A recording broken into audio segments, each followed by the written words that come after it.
कभी नहीं करेंगे, वो कभी मत करना, इतना समझ लेना। तुम पंडित के हाथ से चुटैया कटवाए गए। ब्राह्मणों के गांव में यादव या होकर तेरी हिम्मत कैसे हो गई कथा करने की, यही ये भीड़ कह रही है ना। ये सवाल मुकुटमणि से नहीं, हर उस इंसान से किया गया जो भक्ति की राह पर जाति की दीवार को लांघने की कोशिश करता है। ये सवाल उस सोच का प्रतीक है जो आज भी कहते हैं कि भगवान तो सबके हैं, लेकिन कथा सिर्फ ऊंची जाति के लोग ही कर सकते हैं। और इन लोगों से आज हम एक सवाल पूछ रहे हैं, क्या भगवान ने कभी भक्त से पूछा है कि तुम्हारी जाति क्या है? यदि ऐसा होता तो प्रभु श्री राम सबरी के जूठे बेर नहीं खाते। एक सवाल और आप लोगों से मैं पूछता हूं कि पंडित की परिभाषा क्या होती है? अगर नहीं पता है तो सुन लीजिए। पंडित का अर्थ होता है वेदों, शास्त्रों और धर्म का ज्ञाता। जाति के नाम पर ये कौन से धर्म के ठेकेदार हैं जो भगवान को बदनाम कर रहे हैं? क्योंकि ये जो घटना है ये इंसानियत को तार तार करने वाली है, धर्म को खोखला बताने वाली है, समाज को भीतर से तोड़ने वाली है। इटावा के दांदरपुर गांव में कथावाचक मणि यादव और उसके सहयोगी संत कुमार के साथ जो कुछ हुआ वो केवल दो लोगों की बेइज्जती नहीं थी, ये हिंदू समाज की आत्मा पर चोट थी। ये हमला किसी जाति पर नहीं बल्कि भक्ति के आधार पर था। ये चोट शरीर पर नहीं, उस विचार पर थी जो ये मानती है कि भगवान सबके हैं। जहां पर हम जय श्री राम का नारा तो हक के साथ लगा लेते हैं, लेकिन उन्हीं भगवान श्री राम के आदर्शों पर चलने से हम और आप कतराने लगते हैं। हाँ, कुछ लोग अभी भी आएंगे और कहेंगे सर झूठ बोला गया, उसने जाति छिपा ली थी। अरे जाति छिपा ली थी तो उसको लहूलुहान कर देंगे, उसके ऊपर पेशाब करा देंगे, सर छिलवा देंगे, सिर्फ इसलिए क्योंकि वो ब्राह्मण नहीं है। सिर्फ इस बात के लिए आप इंसान के साथ जानवर जैसा सलूक करेंगे क्योंकि उसकी जाति इतनी भारी नहीं थी, इसीलिए उसकी भक्ति इतनी ज़्यादा अपवित्र हो गई कि उस पर पेशाब करवा देंगे, उसको किसी महिला के पैर चटवाएंगे, उसके सामान को तोड़ देंगे, सामाजिक तौर पर बेइज्जती करेंगे। और ये सब कुछ उस आंगन में जहाँ पर आपने भगवान को पूजने के लिए उसे बुलाया था। और आपको लगता है कि ये सब देखने के बाद भगवान आपको आशीर्वाद देंगे? नहीं, भगवान भी आपको देखकर कहेंगे लानत है तुम जैसे भक्तों पर। लेकिन आज सिर्फ पीटने वालों से सवाल नहीं होगा, सवाल उस भीड़ से भी होगा जो खामोश है, सवाल उस भीड़ से भी होगा जो इस घटना को देखकर अनदेखा कर देती है। क्योंकि आपको भी ये समझना पड़ेगा कि हमारी चुप्पी, हमारी ये खामोशी उस भीड़ को बढ़ावा देती है। जब हम अपने आप जाति देखकर संवेदनशील बनते हैं तब ये हमारे धर्म को खोखला कर देती है। और अगर आपको आपके धर्म से प्यार है, अगर आप अपने भगवान के सच्चे सेवक हैं, तो आज आपको भी खुलकर इसका विरोध करना होगा। और अगर आप नहीं कर रहे हैं तो आप भी अपने भगवान का नाम खराब कर रहे हैं। इटावा के दांदरपुर गांव में जो कुछ हुआ वो शर्मसार करने वाला था। सच कहें तो अभी भी यकीन नहीं हो रहा है, जहां श्रीमद् भागवत कथा का आयोजन हो रहा था, माहौल भक्तिमय था, लेकिन भक्ति के मंच पर जातिवाद का जहर फैल गया। कथावाचक मुकुटमणि यादव और उसके सहयोगियों को बुलाया गया, फिर जात पूछी गई। कहने को भगवान के लिए कथा थी, लेकिन वहीं पर जात पता लगते ही जाति की लक्ष्मण रेखा खींच दी गई। भक्ति को शक की निगाहों से देखा गया और भक्त या कहें कि कथावाचक, कथा कहने वाले को ही अपराधी बना दिया गया। 50 लोग आए, हमला किए, मुकुटमणि की चोटी काट दी गई, उसके सिर को मुंडवा दिया गया, उन पर पेशाब छिड़क दिया गया क्योंकि जाति छिपाई थी। उनकी लात घूंसे, चप्पलों से बेरहमी से पिटाई हुई। एक महिला यजमान के पैरों में उसकी नाक को रगड़वाया गया। बच्चों और बड़ों के जूतों पर सिर रखकर माफ़ी मंगवाई गई। सरेआम जलील किया गया। इस पूरी घटना का वीडियो सोशल मीडिया पर वायरल हो रहा है और इस वायरल वीडियो में साफ साफ दिखाया है कि न केवल लोग वहां तमाशा देख रहे थे बल्कि बेशर्मी से ताली भी बजा रहे थे। और इसीलिए हम कह रहे हैं कि गुनाहगार सिर्फ वो नहीं जो जाति के नाम पर यहाँ पिटाई कर रहे थे, उतने ही गुनाहगार वो लोग भी हैं जो तालियां बजा रहे थे या जो जाति देखकर संवेदनशील होते हैं। और यही एक तरफा संवेदनशीलता आज हमारे धर्म के पतन की बड़ी वजह बन रही है। यही एक तरफा संवेदनशीलता आज हमारे धर्म में बिखराव की वजह बन रही है।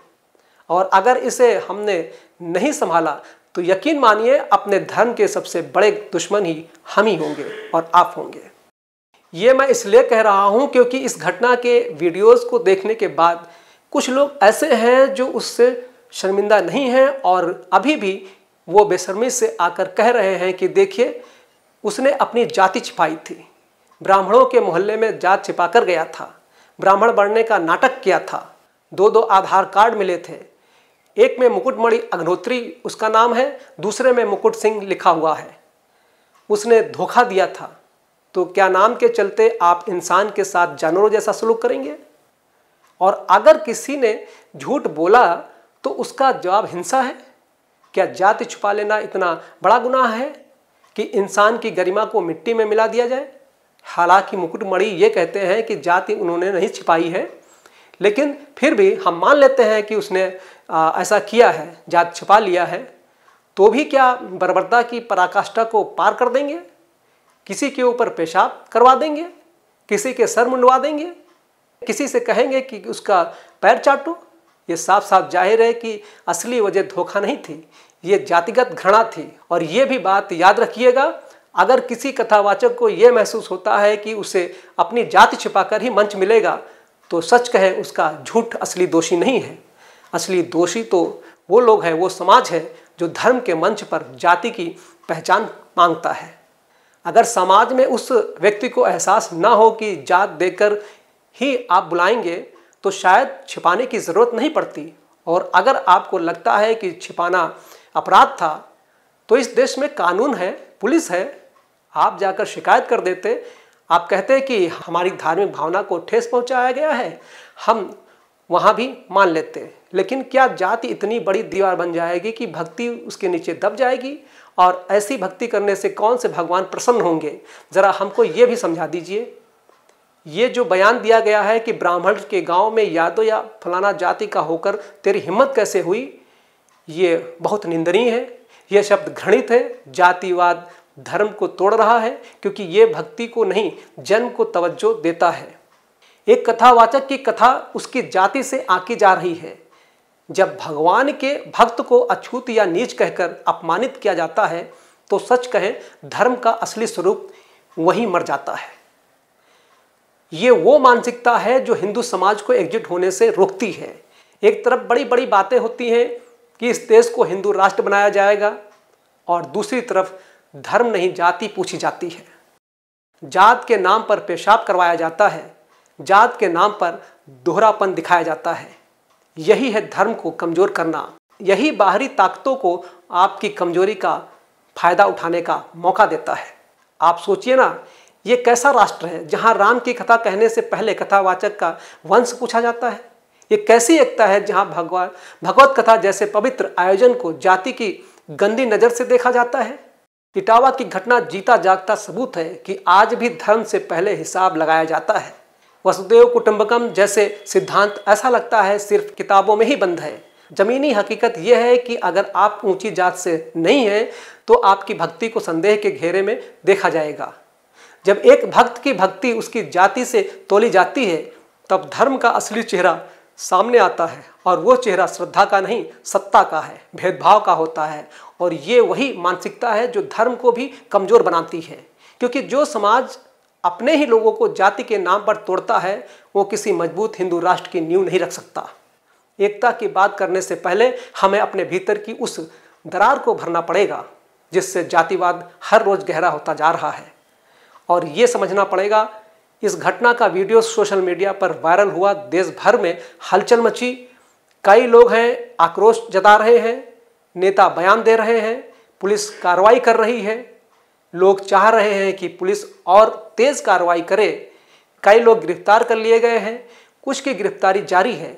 लेकिन सवाल यह है कि क्या गिरफ्तारी से इंसाफ मिल जाएगा? क्या यही न्याय है कि समाज चुप बैठा रहे, देखता रहे और मामला केवल पुलिस कार्रवाई तक सिमट जाए? क्या इस देश के आम नागरिक भी इस हिंसा को लेकर खुलकर बोलेंगे? क्या इस देश के धार्मिक संगठन भी खुलकर बोलेंगे? और अगर नहीं बोलेंगे तो ऐसी घटनाएं होती रहेंगी, क्योंकि यहाँ पर चुप्पी सिर्फ मौन नहीं है, एक प्रकार की स्वीकृति है।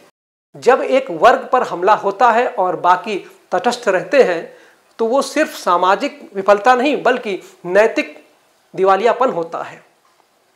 ये घटना सिर्फ यादव या दलित समुदाय की नहीं बल्कि पूरे हिंदू राष्ट्र की है, हिंदू समाज की हार है।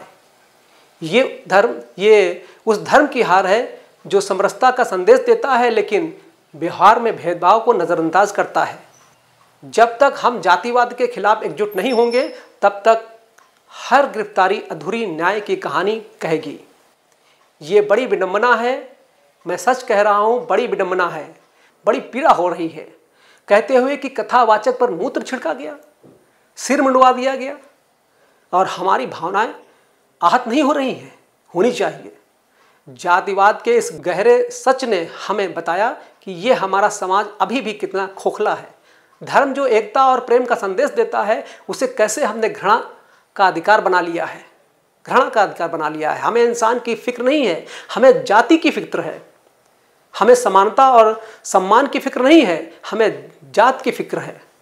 इटावा की घटना पूरे समाज के लिए आईना है और ये हमें सच में सोचने पर मजबूर करती है कि यहाँ से क्या हम एक बार आत्ममंथन करें, ये सोचें कि क्या वाकई में हम राम और कृष्ण के भक्त हैं या अपनी जाति और अहंकार की पूजा कर रहे हैं। क्या हम इतने गिर गए हैं कि एक व्यक्ति की जाति उसकी कथा भक्ति से बड़ी हो गई है। सच कहें तो शोक और निंदा से नहीं होगा कुछ, अब कदम उठाना पड़ेगा। कानूनी कार्रवाई पर ध्यान देना होगा कि दोषियों की सिर्फ गिरफ्तारी ना हो बल्कि सजा भी मिले उन्हें, ताकि समाज में संदेश जाए कि जातीय हिंसा बर्दाश्त नहीं। समाज में जागरूकता फैलानी होगी। स्कूल, कॉलेज, पंचायतों में जातीय समानता, मानव अधिकार और धार्मिक सहिष्णुता पर खुले संवाद होने चाहिए। जातिवाद को सिर्फ नीतियों और नारों से नहीं बल्कि सोच से भी हराना होगा। धार्मिक सुधार की भी ज़रूरत है। हमारे धर्मगुरुओं, कथावाचकों और मंदिरों को जाति से ऊपर उठकर संदेश देना होगा कि धर्म सबका है। भगवत कथा जैसे आयोजन किसी एक जाति का अधिकार नहीं है, ये हर भक्त का अधिकार है। राजनीति से ऊपर उठना होगा। ये घटना को किसी एक पार्टी या एक वोट बैंक तक या एक जात तक सीमित नहीं करना होगा। इसकी गंभीरता को समझना होगा। ये सामाजिक विकृति है और इसका समाधान भी सामाजिक स्तर पर होगा। ये लड़ाई सिर्फ यादव दलित किसी जाति की नहीं है। जब तक हर जाति के, हर समुदाय के लोग इसके खिलाफ खड़े नहीं होंगे तब तक मजबूत हिंदू समाज का सपना भी पूरा नहीं होगा। आज ज़रूरत है ऐसी सामाजिक क्रांति की जो मंदिर की घंटियों से नहीं बल्कि विचारों की टकराहट से जन्म ले। और ये समझ लीजिए आप कि धर्म जो सबको जोड़ने के लिए है, आज उसके नाम पर कैसे जातिवाद का जहर फेंका जा रहा है। इसे रोकना होगा। आज जब किसी कथावाचक की आवाज़ उसकी जाति से मापी जाती है, किसी श्रद्धालु को अछूत या नीच कहकर मन से खदेड़ा जाता है, तब ये एक व्यक्ति की नहीं पूरी धार्मिक परंपरा की बेइज्जती है। इटावा की घटना एक ऐसा दाग है जो जब तक नहीं मिटेगा जब तक हम अपनी सोच को नहीं बदलेंगे। मुकुटमणि यादव और संत कुमार के साथ जो कुछ भी हुआ वो एक चेतावनी है हमारे समाज के लिए, हमारे धर्म के लिए, हमारी आने वाली पीढ़ियों के लिए। वक्त है अभी भी आप सब लोग जाति से ऊपर उठिए, साथ खड़े होकर एकजुट होइए। जातिवाद के खिलाफ न सिर्फ बोलिए बल्कि जड़ से खत्म करने की भी कोशिश कीजिए। आप वर्ण व्यवस्था में बटे रहिए लेकिन बराबरी सबको देते चलिए। और अगर ये नहीं करेंगे तो ये आपके धर्म को खोखला कर देगा। आपको समझना पड़ेगा कि ऐसा समाज बनाना है जिसमें धर्म, इंसानियत और बराबरी साथ साथ चले। नफरत, घृणा, ऊंच नीच जैसी विकृतियां पीछे छोड़ दीजिए, क्योंकि राम और कृष्ण कभी उनको नहीं माफ़ करेंगे जो उनके नाम का इस्तेमाल करके इस तरह की हरकत कर इंसानियत को रौंदते हैं। सच कहें तो धर्म के सबसे बड़े दुश्मन हैं आप ही। अपने धर्म को सबसे ज़्यादा कमज़ोर कर रहे हैं। आप वो दिमाग हैं जो अपने धर्म को अंदर से खोखला कर रहे हैं। भगवान आपका भला करें। जय हिंद, जय श्री कृष्णा।